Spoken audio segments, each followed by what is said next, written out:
photographs seldom say too much, but once in a while they say everything. On Sunday afternoon the cameras clicked on a family relaxing in the sunshine at a polo match. Naturally, the focus of this carefree sequence were the children, Prince George, 4, and his 3-year-old sister Princess Charlotte, the royal scene-stealer-in-chief. For once, George, so often uncomfortable in the public gaze, was a picture of playful intent, whether it was swiping a ball with his cut-down polo stick, playing make-believe cowboys, or just obediently watching Papa Prince William on horseback. But while the young prince and his sister with her skipping and somersaults are certainly charming, the standout element of this tableau of family happiness is surely the children's mother, sitting bare-legged on the ground with sunglasses casually propped up on her head. They are the most extraordinary pictures of the Duchess of Cambridge. Extraordinary, because the way a woman looks usually reflects the way she feels, and there can be no doubt that, judging from her smiling informality, Kate is feeling wonderful. Now there is surely something unexpected about this. It is, after all, only 7 weeks since the birth of her third child, Prince Louis, and if the experience of her firstborn children is anything to go by, the early weeks of baby number 3 have been tough. George cried and was difficult to feed, and while Charlotte was perfect in comparison, her arrival left Kate exhausted, even irritable. With all 3 pregnancies she suffered from extreme morning sickness, so who could blame her if she wanted to retreat from the spotlight a little bit longer? But look closely at the pictures and at the joie de vivre that shines out. No sign of resentment at being photographed, something she has displayed in the past, no suggestion of self-pity. Instead, there is a radiance that says, "Here I am, the happiest woman in the world." Is this, then, a snapshot of the real Kate, the way she sees herself, a royal duchess in a Middleton? And if so, why now? The answer lies in part with another set of pictures. These were taken 24 hours earlier,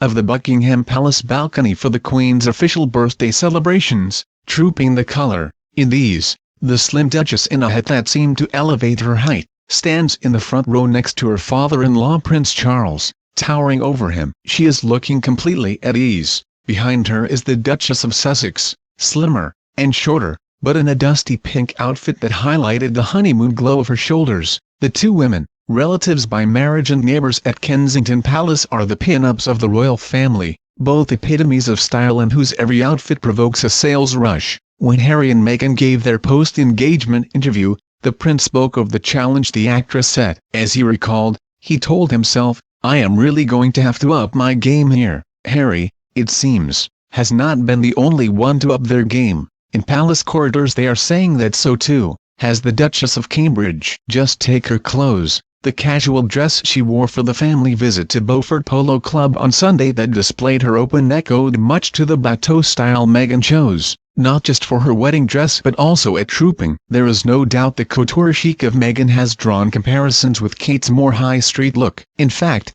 the dress sense of both women is highly prized, but are they rivals? Courtiers believe there could be a nuanced message here. As elegant and chic as Kate looked, her £39.99 Zara dress will be much more affordable to the average British woman than Meghan's high-end fashion choices. There was surprise that Meghan chose the off-the-shoulder look again on Saturday. She looked like she was going to a cocktail party rather than the formality of the Queen's birthday parade. Says a former palace official, "It's a difficult act to pull off, and these are early days, but maybe she's trying to be a little too cutting-edge." In her early days, Kate had to be subtly told not to show so much leg, so it can happen to anyone. Many at the palace have warmed to the arrival of the American for just those reasons. Of course, Kate can come across as stiff and rather formal alongside the more spontaneous and articulate Meghan. They are not the first royal sisters-in-law to face critical attention. 30 years ago, Princess Diana and the Duchess of York seesawed between kinship and rivalry. At first,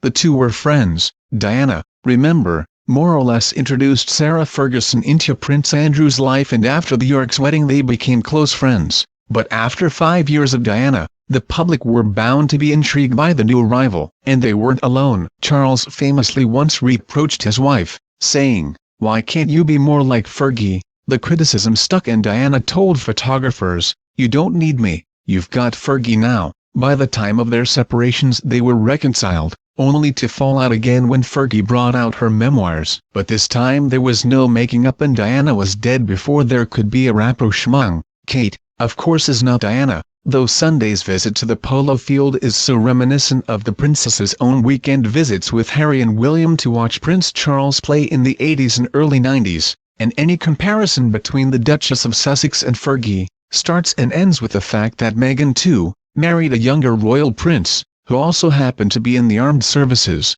Meanwhile, her adjustment to royal life is taking time. Insiders say she was very nervous on her first appearance on the palace balcony, and Harry was a reassuring presence at her side. Both Prince Charles and the Duchess of Cornwall have recognized that such is the scale of the change in her life from screen star to working duchess that she will need extra time to adapt. They are trying to keep things light to ensure she doesn't get overwhelmed by the idea of duty, says a friend of the prince. There are protocols to observe, but they are saying that things can be done differently and no one will really raise too much of an eyebrow. Kate can be key to this. As an outsider, she knows the royal ropes, but the two women are not obvious allies. What binds them is the love and affection they have for Harry and their shared lives at Kensington Palace. There is one area where Meghan cannot compete with Kate: children. Harry yearns to become a father, and the sight of George and Charlotte playing in the sunshine also carried a powerful message. For Kate was showing that, as a member of the royal family,